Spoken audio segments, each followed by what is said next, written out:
नमस्कार,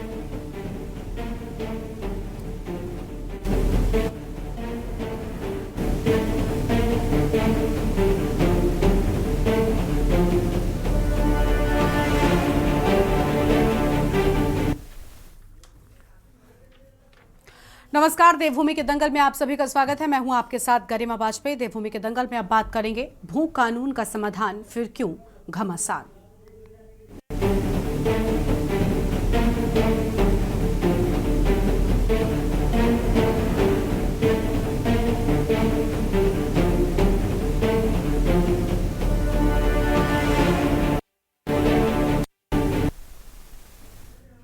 उत्तराखंड की धामी सरकार जल्द ही सशक्त भू कानून लागू करने जा रही है। राज्य के मुख्यमंत्री पुष्कर सिंह धामी ने खुद इसका ऐलान किया है और मुख्यमंत्री ने कहा कि राज्य सरकार भू कानून एवं मूल निवास के मुद्दे को लेकर संवेदनशील है। अगले बजट सत्र में उत्तराखंड की भौगोलिक परिस्थितियों के अनुरूप एक वृहद भू कानून लाएंगे। मुख्य सचिव की अध्यक्षता वाली प्रारूप कमेटी इस पर काम कर रही है। बता दें कि उत्तराखंड में सख्त भू कानून लागू किए जाने की मांग की जा रही है और इसके लिए मूल निवास भू कानून समन्वय संघर्ष समिति ने 29 सितंबर को ऋषिकेश में विशाल स्वाभिमान महारैली निकालने का फैसला भी लिया है। तो वहीं समिति के संयोजक मोहित डमरी का आरोप है कि जब भी भू कानून मूल निवास को लेकर आंदोलन होने वाला होता है, ठीक उससे पहले सरकार इस पर बयान देकर आंदोलन को कमजोर करने की साजिश कर रही है। वहीं कांग्रेस ने भाजपा पर राज्य के भू कानून को कमजोर करने का आरोप लगाया है। कांग्रेस ने पूर्ववर्ती तिवारी सरकार के भू कानून को लागू करने की मांग की है। इसलिए आज हम कह रहे हैं कि जब भू कानून का समाधान तो भला क्यों घमासान। आज इसी मुद्दे पर करेंगे चर्चा और खास मेहमानों का पैनल हमारे साथ में जुड़ेगा, लेकिन उससे पहले एक नजर डालिए आज के इस खास रिपोर्ट पर।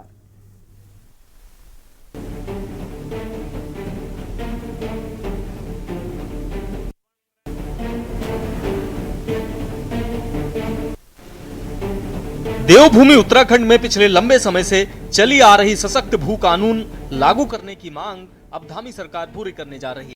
राज्य के मुख्यमंत्री पुष्कर सिंह धामी ने राज्य की जनता को आश्वस्त किया है कि उनकी सरकार अब इस मुद्दे पर गंभीर है और अगले बजट सत्र में उत्तराखंड की भौगोलिक स्थितियों के अनुरूप एक वृहद भू कानून लाएंगे। मुख्य सचिव की अध्यक्षता वाली प्रारूप कमेटी इस पर काम कर रही है। वहीं मुख्यमंत्री पुष्कर सिंह धामी ने उत्तराखंड में निवेश करने वालों को बिल्कुल भी परेशान न होने की सलाह दी है। साथ ही कहा कि उत्तराखंड में नगर निकाय क्षेत्रों से बाहर दूसरे प्रदेशों के लोगों के 250 वर्ग मीटर से ज्यादा जमीन खरीदने पर कार्रवाई की जाएगी। जांच के बाद ऐसी जमीन सरकार में निहित कर ली जाएगी। वहीं सीएम धामी के इस ऐलान के बाद विपक्ष ने सवाल खड़े करने शुरू कर दिए हैं। आपको बता दें कि उत्तराखंड में सख्त भू कानून लागू किए जाने की मांग की जा रही है। इसके लिए मूल निवास भू कानून समन्वय संघर्ष समिति ने 29 सितंबर को ऋषिकेश में विशाल स्वाभिमान महारैली का फैसला लिया है। वहीं समिति के संयोजक मोहित डिमरी का आरोप है कि जब भी भू कानून मूल निवास को लेकर आंदोलन होने वाला होता है, ठीक उससे पहले सरकार इस पर बयान देकर आंदोलन को कमजोर करने की साजिश कर रही है। भू कानून है, मूल निवास है, जो ऐसे मुद्दे हैं, इन सभी मुद्दों को लेकर हम हमेशा से संवेदनशील रहे हैं। हम संवेदनशील हैं और अगले बजट सत्र में हम उत्तराखंड की जो भौगोलिक परिस्थितियों के अनुरूप इस पर, चूँकि पहले से एक कमेटी बनी हुई है, कमेटी काम कर रही है, प्रारूप बनाने के लिए कमेटी का गठन भी किया हुआ है, मुख्य सचिव की अध्यक्षता में उसमें काम चल रहा है और इसके अनुरूप एक वृहद भू कानून लाने के लिए हम प्रयासरत हैं कि हम इसमें एक भू कानून लाएंगे। और जिस प्रकार मार्च 2021 से अब तक लंबे समय से चले आ रहे अनेक मामले ऐसे थे और जिन मामलों पर फैसले नहीं हो पा रहे थे, उन सभी मामलों पर हमने फैसले भी लिए हैं। चुनौतीपूर्ण मामले रहे हों, उनका भी निस्तारण किया है, हमारी ही सरकार ने किया है। उसी प्रकार में आप सबके माध्यम से देवभूमि उत्तराखंड की जनता को ये विश्वास दिलाना चाहता हूँ, जो उत्तराखंड में है और देश दुनिया के किसी भी कोने में है, हम इस भू कानून के मुद्दे को, इसका भी समाधान हमारी ही सरकार करेगी। इसमें कोई संशय नहीं है, हमारे मन में किसी प्रकार का कोई संदेह भी नहीं है। हम सबकी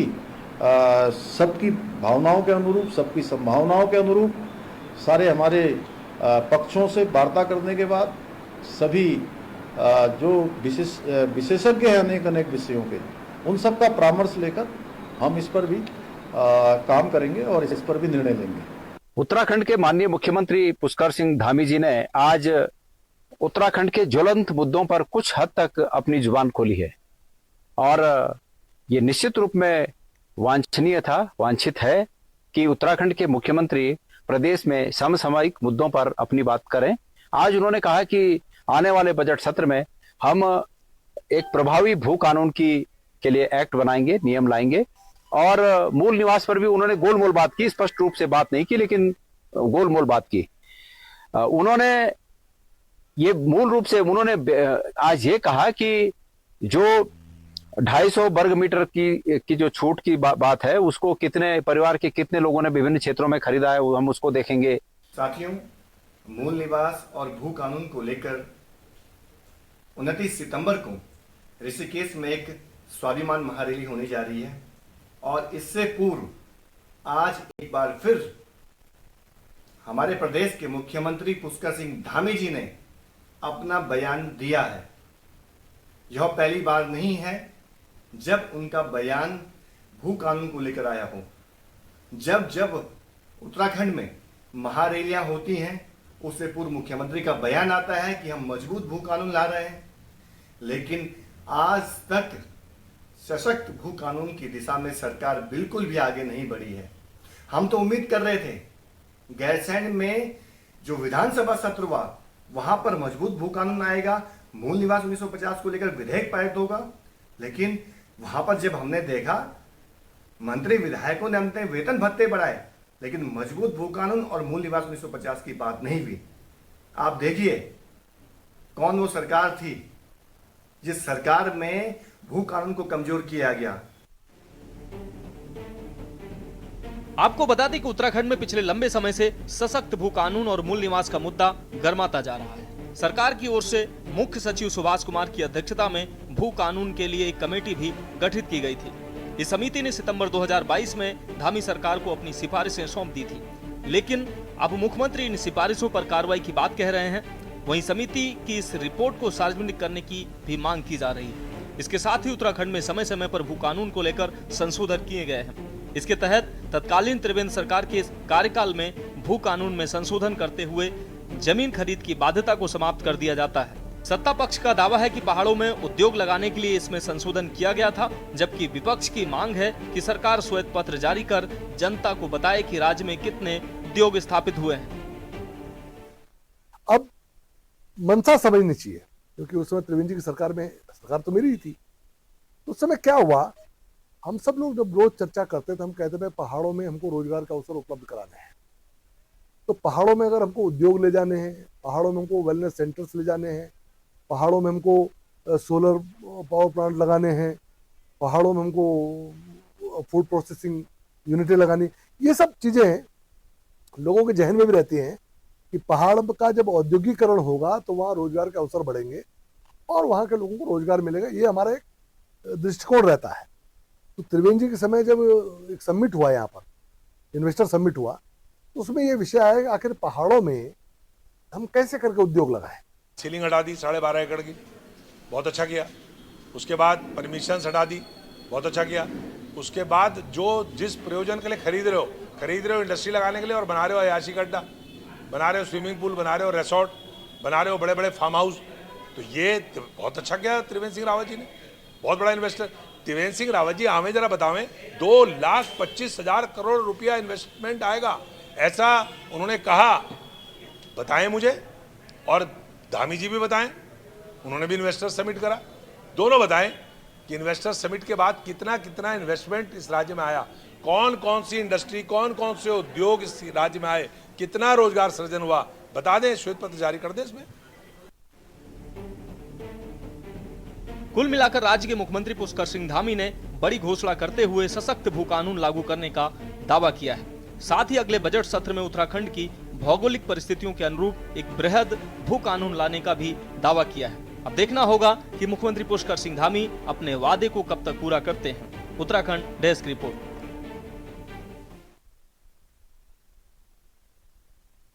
और देवभूमि के दंगल में आज इसी मुद्दे पर करेंगे विस्तार से बातचीत। खास मेहमानों का पैनल हमारे साथ में जुड़ने वाला है। सबसे पहले इनसे आपको रूबरू करवाते हैं। हमारे साथ में बीजेपी की ओर से रविंद्र कुमार जी हैं, प्रदेश प्रवक्ता है। भारतीय जनता पार्टी की ओर से गिरिराज किशोर हिंदवान जी हमारे साथ में है, प्रदेश प्रवक्ता है कांग्रेस पार्टी की ओर से। मीनाक्षी घड़ियाल जी हमारे साथ में है, केंद्रीय प्रवक्ता है उत्तराखंड क्रांति दल की ओर से। और हमारे साथ में भू कानून मूल निवास संघर्ष समिति की ओर से प्रांजल नौटियाल जी हैं, सचिव हैं भू कानून मूल निवास संघर्ष समिति की ओर से। और उदित घड़ियाल जी हमारे साथ में हैं, समाज सेवी हैं। मीनाक्षी जी फिलहाल अभी नहीं जुड़ पाई हैं। आप सभी के साथ में चर्चा की शुरुआत करेंगे। बहुत स्वागत आप सभी का। शुरुआत करेंगे रविंद्र कुमार जी के साथ में। रविंद्र जी, बीजेपी पर लगातार भू कानून के साथ खिलवाड़ करने के आरोप कांग्रेस पार्टी की ओर से लगाए जा रहे हैं। हालांकि मुद्दा पूरी तरीके से हल तो नहीं हुआ, समस्या का समाधान नहीं हुआ, लेकिन बावजूद इसके बीजेपी कह रही है कि हम उस पर काम कर रहे हैं। तो विपक्ष को आखिर अंदेशा क्यों नजर आ रहा है? विपक्ष का काम है या संगठन कोई इस विषय को लेके अपनी बात रखता है, उसका अपना विषय है। सरकार को कब किस समय किस चीज की जरूरत है, कहाँ कौन से कानून की जरूरत है, कितना सख्त की जरूरत है, ऐसा कि अपने समय अनुसार समयबद्ध तरीके से कार्य करती है। और ये एक पुराना मामला है, समिति को गया हुआ है। समिति अपनी लगभग इसमें कई सारे प्रावधान देके इसको कैसे हम यहाँ की जल जंगल जमीन को हम अपनी इस उत्तराखंड की जमीन को कैसे सेव कर सकते हैं, इसको लेकर कई सारे प्रावधान समिति के पास हैं। और माननीय मुख्यमंत्री जी ने भी जिस प्रकार से कहा है इसको लेकर, क्योंकि ये लंबे समय से एक सभी के दिलों की बात है कि इस प्रदेश की जमीन जो पहले ही बहुत कम है, हमारे पास बहुत बड़ा क्षेत्रफल हमारे पास वन भूमि का है, और जितना हमारे पास क्षेत्रफल है वो सही तरीके से जिस प्रयोजन के लिए दिया जाए उस प्रयोजन में काम आए। ऐसे लोगों के ऊपर सख्त से सख्त जो है कानून के तहत अंदर लेकर आया जाए, जो यहाँ की जमीनों के साथ खिलवाड़ करके व्यापार के तरीके से बनाना चाहते हैं। जमीन अगर कोई ऐसा इंडस्ट्रीज जो यहाँ कोई इंडस्ट्री लगाना चाहता है, कोई फूड प्रोसेसिंग लगाना चाहता है, कोई वेलनेस के लिए लेकर आना चाहता है, जिस प्रकार से बजट में उत्तराखंड में लेके जो है कॉलेजेस, नर्सिंग कॉलेजेस को लेकर बात आई थी, तो ये अगर इस तरीके के अगर कोई ऐसी इंडस्ट्री को यहाँ के बच्चों के को स्किल करने के लिए उनको और अधिक हुनरमंद करने के लिए अगर कोई यहाँ करे तो उसका स्वागत है। अगर से किसी और प्रयोजन से लेके अगर कोई करता है तो उसका बख्शा नहीं जाएगा। और इसका उदाहरण हजारों एकड़ भूमि जिस प्रकार से अभी माननीय मुख्यमंत्री के नेतृत्व में जब से धामी जी मुख्यमंत्री बने, ये मुक्त कराई है। जंगल की भूमि हो, सड़क की भूमि हो, नगर निगम की भूमि हो, ऐसी तमाम ऐसी जो अवैध रूप से कई जगहों पे कब्जे करके हो या धार्मिक स्थल बना के उन पे कब्जे किए हो, तो ये छुड़ाने का काम किया है। ये हमारी मंशा को यहाँ की जनता बहुत अच्छे से जानती है कि इस कानून को और सख्त कैसे लेकर आ सकते हैं, ये हम ही है। बाकी कांग्रेस के तो दावे होते हैं। आप देख लीजिए जिस प्रकार से अभी इनके राष्ट्रीय अध्यक्ष जी ने कर्नाटका में जैसे जमीनों की बंदर बांट की, अगर इन जैसों के हाथ में अगर हो तो ये तो वैसे ही लूट खाएंगे जमीन। और लंबे समय तक इन्होंने कांग्रेस का काम ही क्या रहा है। आप मुझे बताइए कि हजारों एकड़ भूमि जो अवैध रूप से थी, एक बड़ा मामला बनफुलपुरा का भी है, आप उसको लेके बताइए ना, कौन उसके पक्ष में लेके उसको स्टैंड कर रहा है। हाई कोर्ट जब कह देता है कि भाई ठीक है इसे अवैध है इसे हटाओ, कौन लोग हैं जो जाके सुप्रीम कोर्ट में खड़े हो जाते हैं। ठीक है, माननीय न्यायालय न्याय पाना सबका अधिकार है, लेकिन मंशा दिखाई देती है ना। ये चैनल पे बैठ के बड़ी बड़ी बातें तो कर देते हैं, लेकिन वास्तव में जो है इनका कुछ नहीं। आप बताइए अगर रेलवे लाइन यहाँ की मजबूत होगी तो भैया मेरे उत्तराखंड की तो होगी। आप रेलवे की जमीन मेरे उत्तराखंड की जमीन कब्जाए करे बैठे हो और फिर उनके साथ उन्हें संरक्षण दे रहे हो, और उनके लिए पक्ष में जाके आप कोर्ट कचहरियों में बड़े बड़े वकील पैसे लगा के खड़े करते हो, तो फिर ऐसी ज्ञान की बातें नहीं करनी चाहिए। आप ज्ञान की बातें करने का हकदार नहीं है। हजारों एकड़ भूमि जिस समय बुलडोजर लगा के खाली कराई जा रही थी वन क्षेत्रों की, नगर निगम क्षेत्रों की, तो यही कई चैनलों पे, आपके चैनलों पे भी हमने भी डिबेट करी है कि नहीं ये तो गलत है, ये तो बेकार है, ऐसा नहीं करना चाहिए। आप ज्ञान बांटने लग जाते हैं। तो माननीय मुख्यमंत्री ने का इसका संज्ञान लिया हुआ है, और निश्चित रहे कि इस प्रदेश की जल जंगल संस्कृति को हम कभी भी भारतीय जनता पार्टी जरा सी भी चोट लगने नहीं देंगे। ठीक है, आपके पास में लौटेंगे। हमारे साथ में गिरिराज किशोर हिंदवान जी हैं कांग्रेस पार्टी की ओर से। गिरिराज जी, आपने रविंद्र जी की बात को सुन ही लिया होगा। उनका कहना है कि कांग्रेस पार्टी की ओर से इस पूरे मामले में कई बार व्यवधान करने की कोशिश की गई, जबकि कांग्रेस तो कह रही है कि भाई तिवारी जी के साहब वाला भू कानून लागू कर दीजिए। अरे गरिमा जी, मैं जब भाजपा के प्रवक्ता गणों के स्पष्टीकरण सुनता हूं, इनके जब क्लेरिफिकेशन सुनता हूं, अभी भी रविंद्र जी को जो सुन रहा था मैं, गरिमा जी उल्टा चोर कोतवाल को डांटे। आज भू कानून पे जो डिबेट में डिस्कशन चल रहा है, गरिमा जी, आज भू कानून का इस प्रदेश में उत्तराखंड में अगर विकृत स्वरूप में आप इसको देख पा रही हैं, तो इसके मूल में भाजपा है। सुन लीजिएगा, 2002 में माननीय एनडी तिवारी, नारायण दत्त तिवारी मुखिया होते हैं इस प्रदेश के, जिन्होंने वाकई इंफ्रा दिया इस प्रदेश को। वो जो काल था 2 से और 7 का, मैं उसको रीढ़ मानता हूं उत्तराखंड के लिए। समूचा सिडकुल दिया उन्होंने, फार्मास्यूटिकल कंपनियां दी। अब गरिमा जी, जो विकृत स्वरूप में बता रहा हूं जिसमें लेके आई भाजपा भू कानून को लेके, 2002 में एनडी तिवारी साहब ने धारा 154 के अंतर्गत जो प्रावधान किया, जो भी जमीन बाहरी व्यक्ति के द्वारा अन्य प्रदेशों के किसी नागरिक के द्वारा अगर ली जाती है उत्तराखंड में, तो 500 स्क्वायर मीटर वो ले सकता है।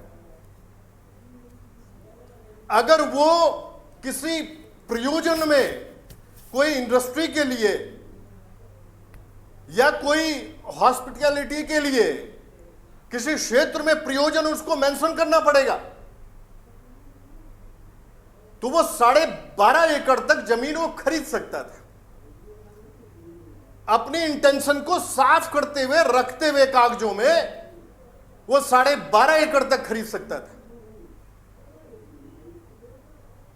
2007 में भाजपा काबिज हुई,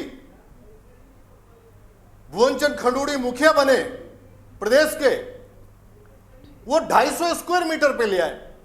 जो 500 मीटर एनडी तिवारी साहब के टाइम पे था, वो 250 मीटर पे लाए, स्क्वायर मीटर पे ले आए कि आप जमीन ले सकते हैं, लेकिन 250 स्क्वायर मीटर लेंगे। कांग्रेस पार्टी ने कुछ नहीं बोला।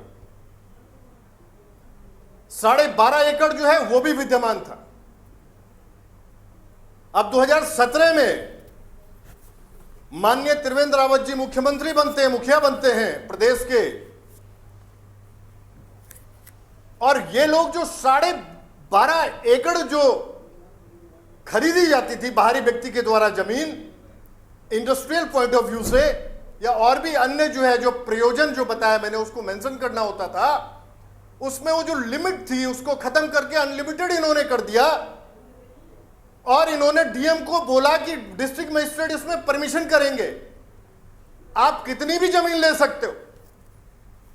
उसमें प्रयोजन भी जो था इस पीरियड का, आप देखिएगा, जो भी जमीनें खरीदी गई गरिमा जी, उसमें प्रयोजन जो था वो रिजॉर्ट चल रहे हैं। और वाकई जो आज हमारी लीडरशिप, टॉप लीडरशिप कह रही है कि जो मेंशन होता था उसमें, उस प्रयोजन में वो जमीन नहीं ली जा सकती, ली जाती थी।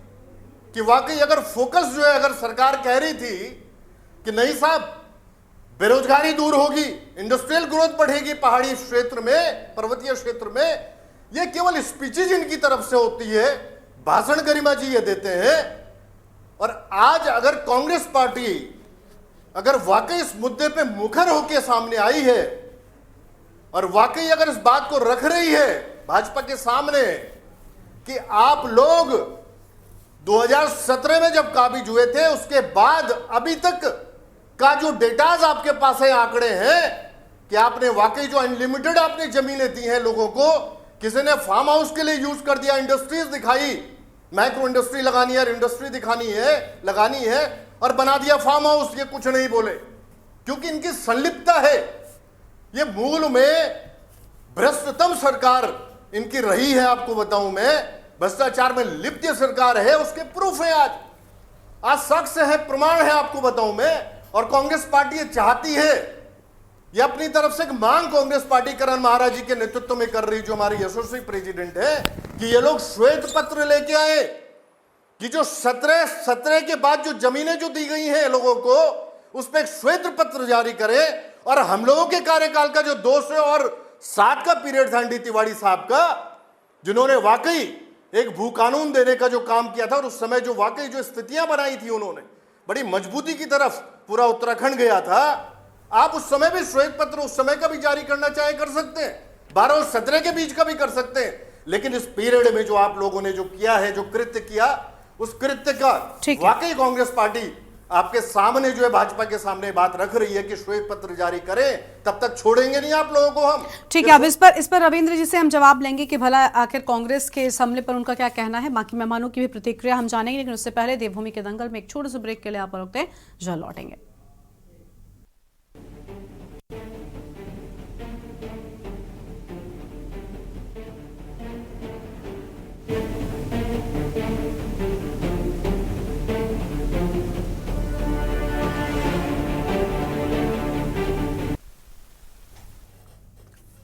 ब्रेक के बाद देवभूमि के दंगल में आप सभी का स्वागत है। चर्चा कर रहे हैं भू कानून को लेकर, जिसके चलते कांग्रेस लगातार सत्ता पक्ष पर हमलावर नजर आ रही है। हमने बीजेपी और कांग्रेस की बात सुन ली है।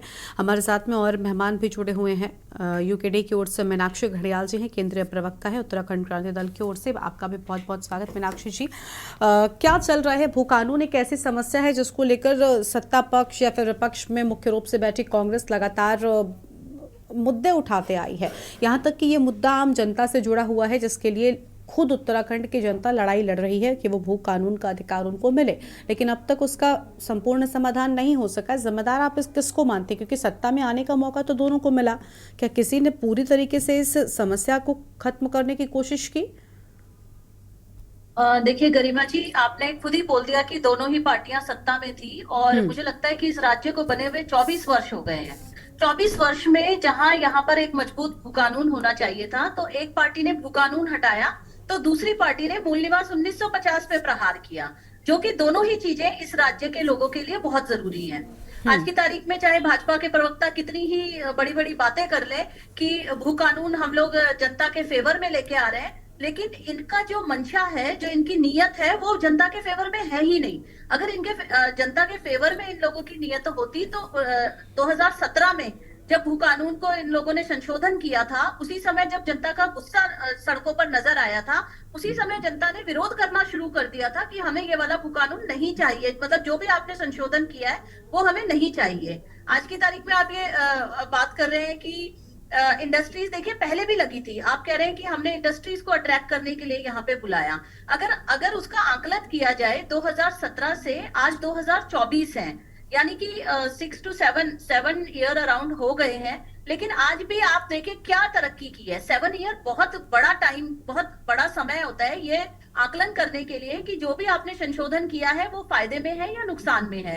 लेकिन कहीं ना कहीं आप देखो कि इनके जो पार्टीज के नेता हैं, इन लोगों के तो कई एकड़ में होटल और रिजॉर्ट खुल जाते हैं, लेकिन वहीं जहां पर जनता के भले की बात होती है तो वहां पे इनके कानून अड़ंगे आने लगते हैं और जिसको ये संशोधन करने की कोशिश करते हैं। आपने जब केंद्रीय विद्यालय स्कूल खोलने की बात आती है पहाड़ों पर, तो इन लोगों को दान की जमीनें चाहिए होती हैं, लेकिन वहीं जब ये अपने खुद के फायदे के लिए वहां जमीनें खरीदना चाहते हैं या खुद के फायदे के लिए वहां पे जो जमीन की हम लोग कह रहे हैं कि लुटवा रहे हैं, बंदर बांट हो रही है, वो सारी चीजें इनके स्वयं के फायदे के लिए हो रही है। और आज की तारीख में ये कहते हैं कि हम 1 साल बाद भू कानून लेके आएंगे। ये और कितना बेवकूफ जनता को बनाएंगे। हम लोग पिछले 2 साल से देख रहे हैं इनकी कमेटी एक कदम आगे नहीं बढ़ी है।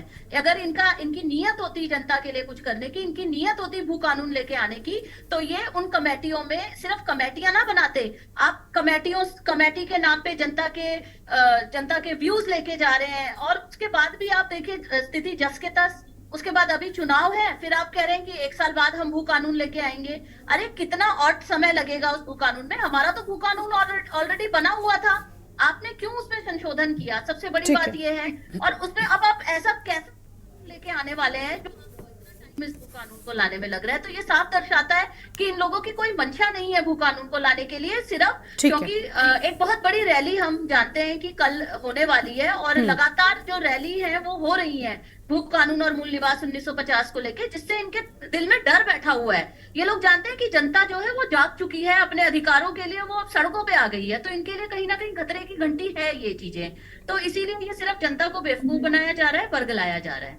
चलिए ठीक है, आपके पास में लौटेंगे। हमारे साथ में प्रांशल नौटियाल जी हैं, भू कानून मूल निवास संघर्ष समिति के खुद वो जुड़े हुए हैं। बहुत स्वागत प्रांशल जी आपका भी। असल में सच्चाई क्या है? भू कानून को लेकर कई सारे बदलाव होने की बात कही जाती रही है, बड़ा मुद्दा रहा है, और उत्तराखंड पर खास तौर पर आम जनता इसको लेकर अपना अधिकार मांगती रही है। लेकिन आप क्योंकि खुद उस संघर्ष समिति की ओर से हैं जो लोग इसके लिए लड़ाई लड़ रहे हैं, किससे उम्मीदें ज़्यादा हैं और क्या अभी फिलहाल आपको उम्मीद नजर आ रही, जब डबल इंजन की सरकार रविंद्र जी की है, बीजेपी की है, तो क्या इस डबल इंजन की सरकार का कोई फायदा होगा? जो संघर्ष समिति है वो आश्वस्त नजर आ रही है या अभी भी संशय बरकरार है? गरिमा जी, ये इस प्रदेश का दुर्भाग्य रहा है कि यहाँ पर पहले तो दोनों पार्टियों की बारी बारी से यहाँ पर रोटेटिंग स्ट्राइक पे बैटिंग और रही है, और दोनों ही सत्ता दलों ने यहाँ पर जो है खूब सत्ता का यहाँ पर भोग किया है। लेकिन आम नागरिकों की कोई भी डिमांड, कोई भी चिंता दोनों ही सरकारों ने नहीं की, बल्कि ऐसे कानून जो है लाए गए जिससे हमारा मूल निवास 1950 और एक सशक्त भू कानून जो इस प्रदेश में होना चाहिए था वो पूरी तरीके से यहाँ खत्म हो गया। मैं अभी बीजेपी के भी प्रवक्ता को सुन रहा था और कांग्रेस से भी कांग्रेस से प्रवक्ता को भी सुन रहा था। शायद कांग्रेस इस समय क्योंकि सत्ता में नहीं है तो बड़ी आसानी से इस समय बीजेपी पे उंगली उठा लेती है, लेकिन वो शायद नैनीसार वाला वो प्रकरण भूल गई है, जब स्कूल के नाम पर इतनी बड़ी जमीन जो है अलॉट हो रही थी और जब इतना बड़ा अभी जवाब लेंगे इस पर गिरिराज जी से। लेकिन मैं ये कहना चाहता हूं कि हम दोनों ही दलों के आरोप प्रत्यारोप और हमेशा जो ये चर्चा में बने रहने के इनके विषय हैं कि बीजेपी कुछ नहीं कर रही है, कांग्रेस कुछ नहीं कर रही है, इसमें कहीं ना कहीं हम मूल मुद्दों को भूल जाते हैं। देखिए, सबसे इम्पोर्टेंट चीज है कि जब 1964 में भूमि बंदोबस्त हुआ था तो वो 40 सालाना बंदोबस्त था, यानी जब राज्य बना था 2000 में तो ये भूमि बंदोबस्त हो जाना चाहिए था। अभी हमारे पास वो आंकड़े, वो रिकॉर्ड्स ही नहीं है कि एक्चुअल में हमारे पास मोटा मोटा एक चीज तो हम लगाते हैं, लेकिन एक्चुअल में भूमि कितनी है, वन की भूमि कितनी है, प्राइवेट लैंड कितनी है, हम पर कमर्शियल लैंड कितनी है, कितनों में हम जो है एक भू कानून की बात कर रहे हैं, ग्राम सभाओं के पास कितनी जमीनें हैं, ये सबका कोई साफ आंकड़ा नहीं है। तो पहले तो भूमि बंदोबस्ती नहीं हुआ है, जो 20 साल हो गए, जो 20 साल पहले हो जाना चाहिए था वही नहीं हुआ है, और बारी बारी से सरकारें आई और किसी ना किसी रूप में इन भू कानूनों को कमजोर करने का इन्होंने काम किया है। इससे पहले हम ये जानना चाहते हैं कि ये भूमि एक्चुअली में है किसकी, ये किससे साबित होगा? ये मूल निवास की व्यवस्था से साबित होना था कि ये जमीनें जो है यहाँ के मूल निवासियों की हैं, और उसी के साथ साथ हम जब ये चिन्हित हो जाता कि कौन कौन लोग यहाँ पर मूल निवासी हैं, उसके बाद जो है किस किस की भूमि कितनी कितनी भूमि है, इस प्रकार से जो है व्यवस्था बनती। और फिर हम कई बार कहते हैं कि हमें हिमाचल जैसा भूमि कानून या उत्तर पूर्वोत्तर राज्यों में जो भूमि कानून है उसकी तर्ज पर एक भू कानून मिलना चाहिए था। ऐसा कुछ न होकर बल्कि लगातार इन कानूनों को कमजोर किया गया और अब तो पूरा प्रदेश ही खुली लूट के लिए छोड़ दिया गया है। और जब जब हमने देखा है कि जनता सड़कों पर उतरती है मूल निवास के लिए, सशक्त भू कानून के लिए, तब तब हम देखते हैं कि हमारे जनप्रतिनिधि सत्ता में बैठे हुए हमारे जितने मंत्री हैं, मुख्यमंत्री जी हैं, इनकी अचानक नींद टूटती है और वो कुछ ना कुछ जो है वक्तव्य इस पे देने की कोशिश करते हैं कि हम जल्दी ला रहे हैं, हम जल्द से जल्द इसको कर रहे हैं। इतने सालों से आप सत्ता में हैं, आप क्या इसको जो है पहले ही 2 महीने 6 महीने में अपनी प्राथमिकता में रखते हुए क्या एक सशक्त भू कानून इस प्रदेश में लागू नहीं किया जा सकता था? क्या जो है मूल निवास की व्यवस्था जो इसमें बार बार जो है खत्म करी गई इस प्रदेश से, क्या वो जो है यहाँ पर सुचारू रूप से नहीं चलाई जा सकती थी?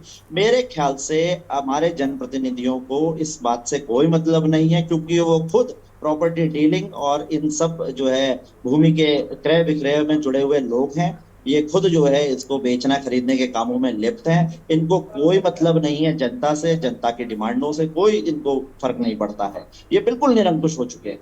अभी समस्या ये है कि हम लड़ाई अपने जमीन की, अपने मूल निवास की और अपने बच्चों के भविष्य की या अपने भविष्य की नहीं लड़ रहे हैं, हम इन जनप्रतिनिधियों के भविष्य की भी लड़ाई लड़ रहे हैं।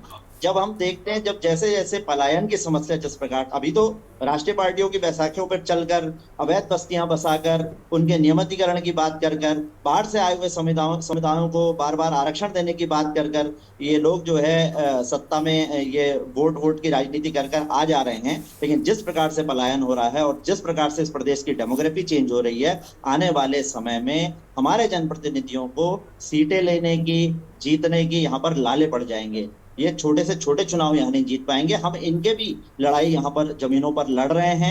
ये एक बहुत गंभीर विषय है। अभी जिस प्रकार से बाहर से प्रत्याशियों को लाकर इस प्रदेश में लड़ाया जा रहा है और आप वोट के अंदर देखिए, बहुत कम वोट से हार रहे हैं वो लोग। तो आने वाले समय में बहुत जल्दी ऐसा होगा कि बाहर से आए हुए प्रत्याशी यहाँ पर जीतेंगे और मैदानों के जो प्रत्याशी हैं वो सत्ता में आएंगे और फिर वो पहाड़ का भविष्य तय करेंगे, इन जनप्रतिनिधियों का भविष्य तय करेंगे। इन्हें गंभीरता से इसको लेना होगा, वरना स्थिति बहुत जल्द यहाँ पर बहुत भयावह होने जा रही है। अभी सब जो है सत्ता के मद में, नशे में चूर हैं और हम दोनों ही पार्टियों को उसमें बराबर का जिम्मेदार मानते हैं। मूल निवास की व्यवस्था जो है, स्थायी निवास की व्यवस्था जो है, प्रथम मनोनीत गवर्नमेंट जो भाजपा की बनी थी उसमें जो है ये स्थायी निवास की व्यवस्था वहां शुरू हुई थी और 2012 में तत्कालीन कांग्रेस गवर्नमेंट में पूरी तरीके से मूल निवास की व्यवस्था समाप्त कर दी गई। 2018 में जो है भूमि कानून इस तरीके से लचर कर दिया गया, कोई भी जमीन, किसी की भी जमीन कहीं से भी ली जा सकती है, 143 में कमर्शियल में कन्वर्ट करी जा सकती है, उसका जैसा चाहिए आप उपयोग कर सकते हैं।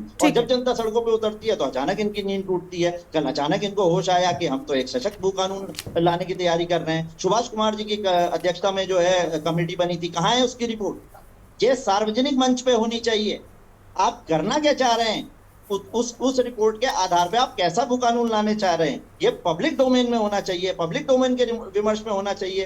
देखिए बहुत सिंपल है, आप किसी भी चीज को अगर उलझाना चाहेंगे, अगर आपकी मंशा नहीं होगी तो आपको उलझाते चले जाएंगे। संविधान में, हमारे कानूनों में इतनी मजबूती है, इतनी व्यवस्थाएं हैं, सरकार के पास इतनी मशीनरी है, इतने वकील हैं, इतने विधि वेदता लोग हैं कि वो जो है लचर करने के लिए तो इनको बैठाकर लचर करने के कानूनों में 2 मिनट में ये ऐसे कानून ला सकते हैं उनसे विमर्श करके। लेकिन ये एक मजबूत भू कानून लाने के लिए ये अगले साल लाएंगे। इस सत्र में क्यों भू कानून नहीं लाया गया? आप जो है गैरसैंण में मानसून सत्र में बैठे और आप जो है वहां यही बातें करते रहे कि हम कुछ गंभीर विषय उठाएंगे अपने। ठीक है, कुल मिलाकर आपको भी लग रहा है कि काम नहीं किया गया है दोनों ही पक्षों की ओर से। आपने कांग्रेस को लेकर बड़ी ठीक बातें कही, उस पर अभी हम गिरिराज जी से जवाब भी लेंगे, लेकिन उससे पहले इस बीच कांग्रेस नेता राहुल गांधी क्या कुछ कह रहे हैं, एक बार वो दर्शकों को सुनाते हैं। Where there are pressures, it's easy to get compromised. He was not compromised, and whatever he did, he always did for the interest of our country. Every single time. His starting point, and maybe my brothers in the left might not like it, but his starting point was India. And that was the point from which he began. And of course, after that was his political ideology, his political conviction. But whenever he would speak to me about the BJP and the RSS, he didn't say, they're doing this and they're doing that. He said, look, this is a danger to the country. What they're doing to our institutions, what they're doing to our structure, what they're doing to our education system is going to destroy India. And that's how he lived his life. I am very proud to have been a friend of his. Thank you.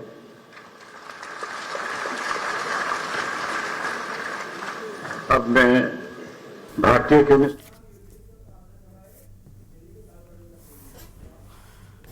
तो दिल्ली के Talkatora stadium से आपको हम तस्वीरें दिखाए थे, जहां पर राहुल गांधी सीताराम येचुरी की श्रद्धांजलि सभा में पहुंचे हुए थे। और अब वापस अपनी चर्चा का रुख कर लेते हैं। खास मेहमान हमारे साथ में लगातार बने हुए हैं। उदित घड़ियाल जी हमारे साथ में हैं, समाजसेवी हैं।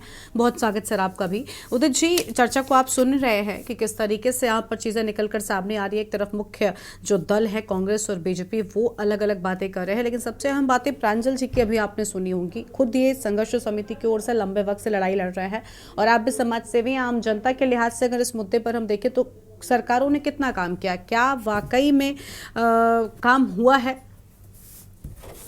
जी देखिए, मैं प्रांजल की बात से बहुत सारी बातों से सहमत हूं। लेकिन आप हम मूल पे जाते हैं, जो मूल कोई समझ नहीं रहा। मूल ये था, वो बीजेपी भी नहीं समझी, वो कांग्रेस भी नहीं समझा, और सबसे बड़ी परेशानी थी कि उस वक्त के जो दल थे, यूकेडी या क्षेत्रीय दल, वो भी नहीं समझे। हमने मूल परिकल्पना थी पहाड़ की, एक पहाड़ी राज्य की। ठीक, हम बार बार कंपैरिजन करते हैं हिमाचल से हर चीज में, कि हिमाचल की तरह होगा, हिमाचल की तरह ये होगा, हम हिमाचल की तरह सेब के बगीचे करेंगे, हम हिमाचल की तरह बहुत सारी चीजें करेंगे। लेकिन हमने हिमाचल की तरह भू कानून, जिस दिन हिमाचल अस्तित्व में आया था, हमने वो भू कानून लागू नहीं करा। हिमाचल में अभी कुछ वर्ष पहले खुला है, हिमाचल में कोई भी भूमि, चाहे वो शहर हो चाहे वो ग्रामीण हो, वहां कोई नहीं खरीद सकता था। हमारे यहाँ पहले दिन ही तिवारी जी ने 500 मीटर कर दिया, इंडस्ट्री के लिए 12 एकड़ कर दी। अरे वो तो इंडस्ट्रियल एरिया में होना चाहिए था, पहाड़ में क्या मतलब था? हिमाचल में पता करिए कब खोला। दूसरा, जब भी कोई इन्होंने जब खोला 2005 के बाद से हिमाचल ने, तो उन्होंने ये रखा कि अगर ये कहीं शहरी इलाके में कोई बिल्डर आके बनाना चाहता है तो वो कोलैबोरेट करेगा उस मालिक, जमीन मालिक के साथ, ऑल आउट नहीं बेचेगा। फिर उन्होंने 10 साल बाद एक और 7-8 साल बाद एक और कमेटी बैठी, उसने विचार करा कि अब और प्रोग्रेस करना चाहिए, तो उन्होंने कहा कि बिल्डर कोई आएगा, वो गांव वाले से एग्रीमेंट करेगा, फिर एक अपना एनओसी लेगा और उसकी सीमा 2 साल की होगी। अगर 2 साल में उसने नहीं बनाया तो वो वापस उसी के पास चली जाएगी जिसका मालिकाना हक था। हमारे यहाँ क्या हुआ है? हमारे यहाँ पहले वो आए 500 मीटर कर गए, फिर 250। अरे भाई, परिकल्पना क्या थी? पहाड़ की थी, पहाड़ को बचाना था, पहाड़ के लोग गरीब थे। यशवंत परवार जी ने यही सोचा, यही देखा। उन्होंने जब जिस वक्त अलग हो रहा था हिमाचल, उन्होंने परवाणु के बाद कालका नहीं लिया, कालका भी उन्हीं का हिस्सा होना था, उन्होंने कालका को रिफ्यूज कर दिया। क्यों करा? ये सब सोचे, ये पहाड़ी लोग सोचे, जितने पहाड़ी अभी संघर्ष कर रहे हैं। मेरा आज की डेट में कहना यह है कि अगर आपने पहाड़ को बचाना, देखिए आप भूमि का वो तो भू कानून आप हरिद्वार, देहरादून और उधम सिंह नगर पे तो नहीं लगा सकते, क्योंकि वहां लैंड होल्डिंग बहुत बड़ी बड़ी है, फिर सारी परिस्थितियां बिल्कुल विपरीत है पहाड़ से।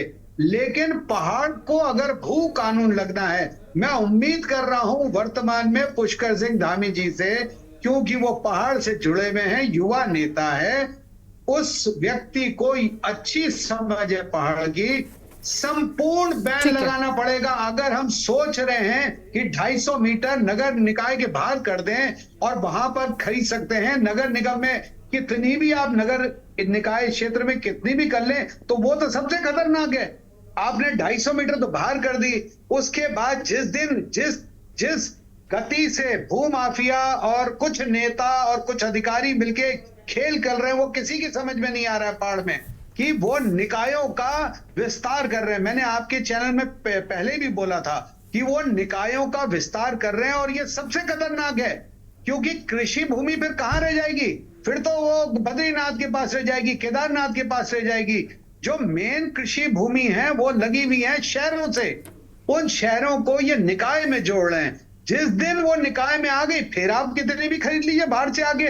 तो आपको अगर भला करना है तो सबसे पहले संपूर्ण जितना भी पहाड़ी क्षेत्र है उसमें संपूर्ण बैन लगाना पड़ेगा, 1 साल के लिए, 2 साल के लिए। फिर आप एक कमेटी बनाइए, संस्तुति करिए, धीरे धीरे खोलना शुरू करिए, जैसा अच्छा लगता है। लेकिन वर्तमान में अगर कोई कानून आना चाहिए तो वो संपूर्ण, वरना वो छल होगा पहाड़ के साथ। चलिए ठीक है, अभी गिरिराज जी के पास में एक बार जाएंगे। गिरिराज जी, आपने सुना, देखिए कई सारे मुद्दे खुद प्रांजल जी ने भी उठाए कि आखिर कांग्रेस पार्टी जो आज इतना सब कुछ बोल रही है, क्या अपने वक्त में नहीं देखा था? और मैंने भी कहा था कि 2 पार्टियां ऐसी हैं, कांग्रेस और बीजेपी, जिनको पूरा पूरा मौका मिला है प्रदेश में सत्ता में रहने का, जिनके पास वक्त था इन समस्याओं के समाधान का, लेकिन संपूर्ण समाधान कभी नहीं हुआ। अभी रविंद्र जी भी लंबे वक्त से हैं बीजेपी, डबल इंजन की सरकार भी है, लेकिन अभी तक उसका कोई समाधान नहीं निकल पाया। यही वजह है कि संघर्ष समिति के लोग हो या आम जनता हो, इस पर सवाल उठाती रहती है। लेकिन कांग्रेस के पास भी मौका था, इसलिए आज किस मुंह से कांग्रेस बीजेपी पर हमलावर होती है इस मुद्दे को लेकर? गिरिराज जी।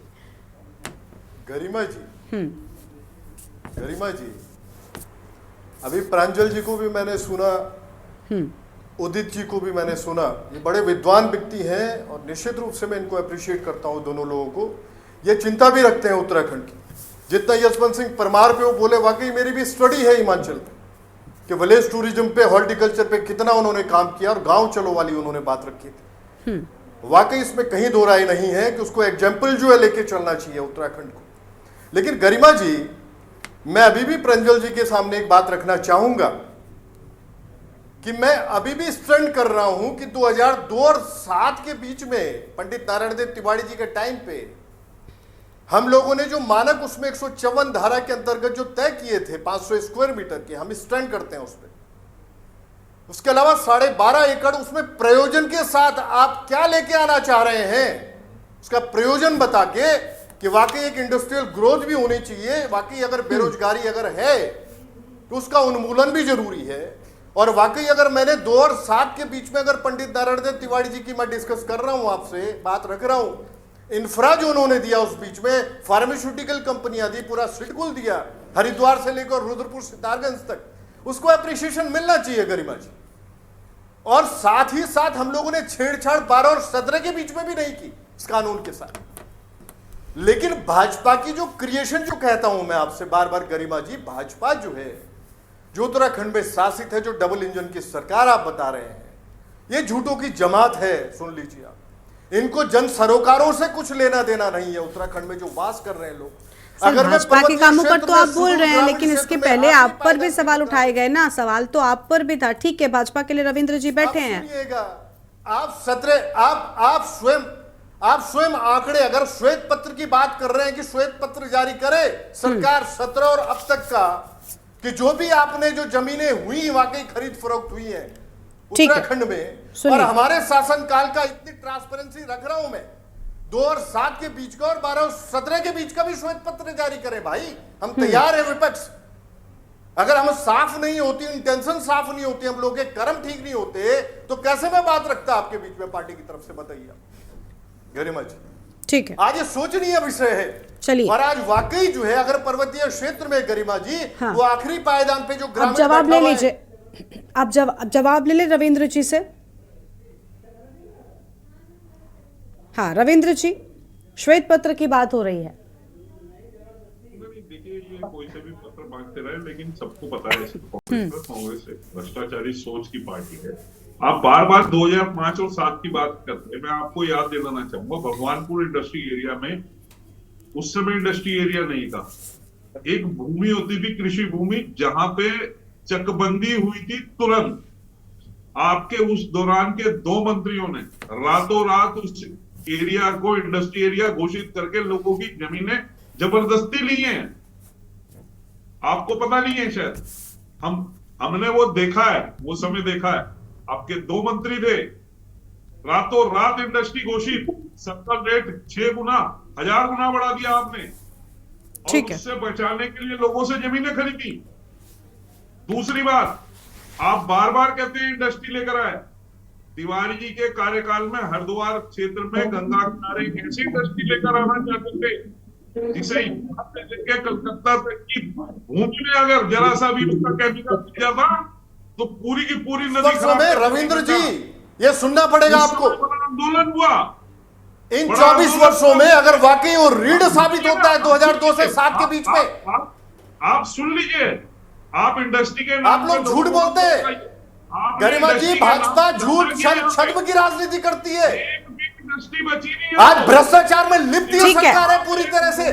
जो फैसिलिटी सब्सिडी की लेनी, क्या स्थितियां इस प्रदेश की बना दी इन्होंने। देखिए रविंद्र जी और गिरिराज जी, अभी बीजेपी और कांग्रेस पर आपस में हमला बोलने का वक्त नहीं है। हम एक मुद्दे पर बात करें, भू कानून पर। जैसे जब मैंने गिरिराज जी से सवाल किया तो वो भी ये दिखा रहे हैं कि भाई भाजपा अपना श्वेत पत्र, गिरिराज जी सुनिए, आपने मैंने जब ठीक है, गलत बोल रहे होंगे। मैं अभी मैंने क्या कहा, भू कानून पर हम बात कर रहे हैं, एक दूसरे पर आप लोग आरोप प्रत्यारोप लगाइए, उतने से काम नहीं चलेगा। भू कानून की बात थी जिस पर आपसे सवाल किया गया, तो आपने भी यही कहा कि बीजेपी को श्वेत पत्र देना चाहिए। आपको क्यों जरूरत है, आप अपना पहले तो क्लियर करिए। प्रांजल जी ने कहा ना कि कांग्रेस के पास मौका था, तब कांग्रेस ने क्या कर दिया, तब तो ऐसा कुछ आपने जवाब नहीं दिया। वही हाल बीजेपी का है। चलिए ठीक है, चर्चा को हमें अपनी यहीं पर रोकना पड़ रहा है। बहुत शुक्रिया आप सभी मेहमानों का हमारे साथ जुड़ने के लिए और अहम बातचीत के लिए। और देखिए, देवभूमि के दंगल में आज हम बात कर रहे थे भू कानून को लेकर, जिसको एक तरफ संघर्ष समितियों की ओर से बड़ा मुद्दा बनाया जा रहा है, लेकिन दूसरी ओर आम जनता भी चाहती है कि भू कानून वापस लौटे और मजबूत कानून के तौर पर उन्हें उनका अधिकार मिले। देवभूमि के दंगल में इतना ही। आप देखते रहिए न्यूज़ इंडिया। नमस्कार।